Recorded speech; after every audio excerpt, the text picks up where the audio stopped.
আসসালামু আলাইকুম, welcome back to my channel. সবাইকে স্বাগতম জানিয়ে শুরু করছি আমাদের আজকের রেসিপি।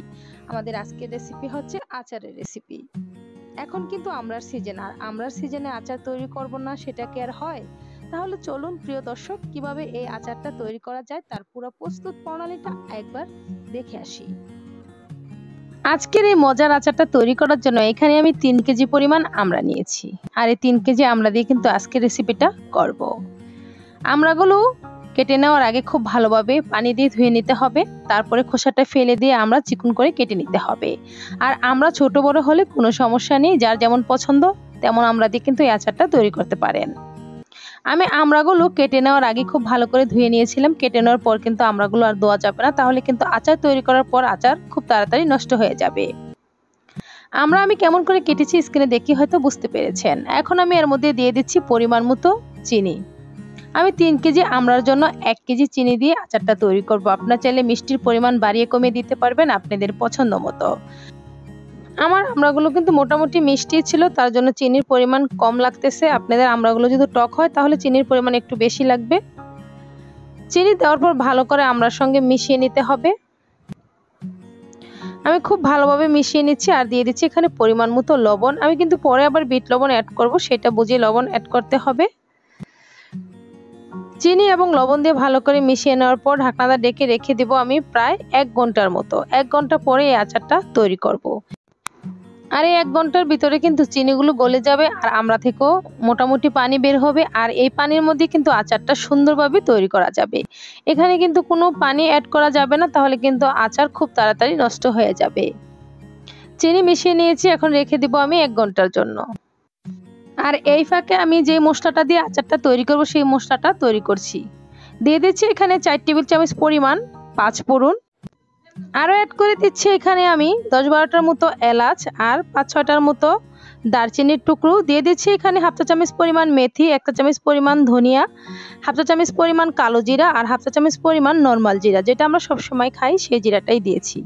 আর দিয়ে দিলাম এখানে পরিমাণ মতো কিছু শুকনা মরিচ অথবা লাল মরিচ। এখন হালকা করে আমি একটু টেলে নিব।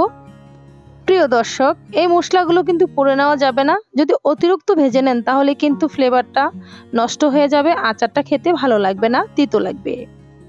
এর মধ্যে কিন্তু খুব ভালোভাবে আমি মচমচে করে ভেজে নিয়েছি। কালারটা দেখে হয়তো বুঝতে পেরেছেন আমি কেমন করে ভেজে নিয়েছি। এখন এটা আমি গুঁড়া করে নিব। আমি ব্লেন্ডারে গুঁড়া করে নিব, আপনার চাইলে কিন্তু শিলপাটায় গুঁড়া করে নিতে পারেন, তবে অতিরিক্ত মিহি করা যাবে না, আধা ভাঙা রাখতে হবে। আর এরই মধ্যে কিন্তু চিনিগুলো গলে আমড়া থেকে অনেকখানি পানি বের হয়েছে। এখন আমি চুলায় বসিয়ে দিয়েছি, আর এখন চুলার আঁচটা বাড়িয়ে আমি জাল করে নিব প্রায় 15 মিনিটের মতো। আর এই আচারটা তৈরি করতে কিন্তু বেশি একটা সময়ের প্রয়োজন হয় না। এই 20-25 মিনিটের মতো রান্না করে নিলে কিন্তু আচারটা তৈরি হয়ে যায়। আমি কিন্তু এরই মধ্যে মশলাগুলো ব্লেন্ড করে নিয়েছি, আর দেখে হয়তো বুঝতে পেরেছেন কেমন করে ব্লেন্ড করে নিয়েছি। আমি কিন্তু আধা ভাঙা রেখেছি। আর এরই মধ্যে কিন্তু আমি 5 থেকে 7 মিনিটের মতো আমড়াগুলো জাল করে নিয়েছি। কালারটা কিন্তু চেঞ্জ হয়ে গেছে। এখন একটু সুন্দর ফ্লেভারের জন্য অ্যাড করে দিচ্ছি 1.5 টেবিল চামচের মতো 5 ফোড়নের গুঁড়া। এতে করে সুন্দর একটা ফ্লেভার যোগ হবে, আর আচার যে তৈরি করছি আচারের একটা ফ্লেভার আসবে। আচারের কালারটা সুন্দর আসার জন্য দিয়ে দিলাম এখানে সামান্য পরিমাণে একটু জর্দা রং। একটু জর্দা রং অ্যাড করে দিলে কিন্তু আমড়ার আচারের কালারটা অনেক সুন্দর হয়। যদি কেউ না দিতে চান তাহলে না দিলেও চলবে। খুব সুন্দর একটা কালার কিন্তু এরই মধ্যে চলে এসেছে, আর আচারটা তৈরি করতে করতে আচারের কালারটা আরো সুন্দর হবে। আর এই পর্যায়ে কিন্তু চুলার আঁচটা মিডিয়ামে রাখতে হবে, আর আস্তে আস্তে আচারটা তৈরি করতে হবে। মোটামুটি 10 থেকে 12 মিনিটের মতো আমি আচারটা জাল করে নিয়েছি। আরো 10 থেকে 12 মিনিট জাল করলেই কিন্তু আচারটা পুরোপুরি হয়ে যাবে। এই আচারটা তৈরি করা খুবই সহজ আর অল্প সময়ের ভিতরে তৈরি করা যায়। আজকের আচারটা আমি তৈরি করছি তেল ছাড়া। আপনারা কিন্তু চাইলে তেল দিয়ে এই আচারটা তৈরি করতে পারবেন। আর তেল ছাড়া তৈরি করে কিন্তু আচারটা রেখে খেতে পারবেন 1 বছরের মতো।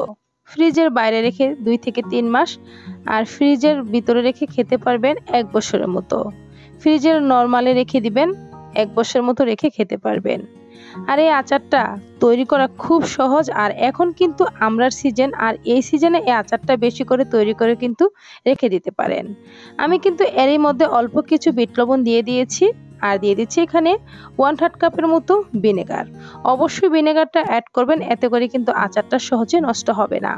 আর এখন দিয়ে দিচ্ছি আমি 5 ফোড়নের গুঁড়ো। আমি যে পাঁচফোড়নের গুঁড়ো তৈরি করেছিলাম 3 কেজি আমড়ার পরিমাণে পুরাটা পাঁচফোড়নের গুঁড়ো কিন্তু অ্যাড করে দিলাম। পাঁচফোড়নের গুঁড়াটা বেশি পরিমাণে দিলে আচারটা খেতে অনেক ভালো লাগে। আচার কিন্তু প্রায় হয়ে এসেছে। এখন আমি চুলার জাল বন্ধ করে দিয়ে চুলা থেকে নামিয়ে নিব। আর আচারটা যখন পুরোপুরি ঠান্ডা হয়ে যাবে তখন কিন্তু আমি যে কোনো শুকনো একটা বক্সে ভরে রেখে দিব। যখন মন চায় তখনই কিন্তু এই আচারটা খেতে পারবেন। আজকের আচারটা কত সহজে তৈরি করেছি ভিডিওটা দেখে হয়তো বুঝতে পেরেছেন। আর যারা এতক্ষণ আমার সঙ্গে ভিডিওটা দেখেছেন তাদেরকে অসংখ্য ধন্যবাদ। আজ এ পর্যন্তই, আবারও দেখা হবে অনলাইনে নতুন কোনো রেসিপিতে। আল্লাহ হাফেজ।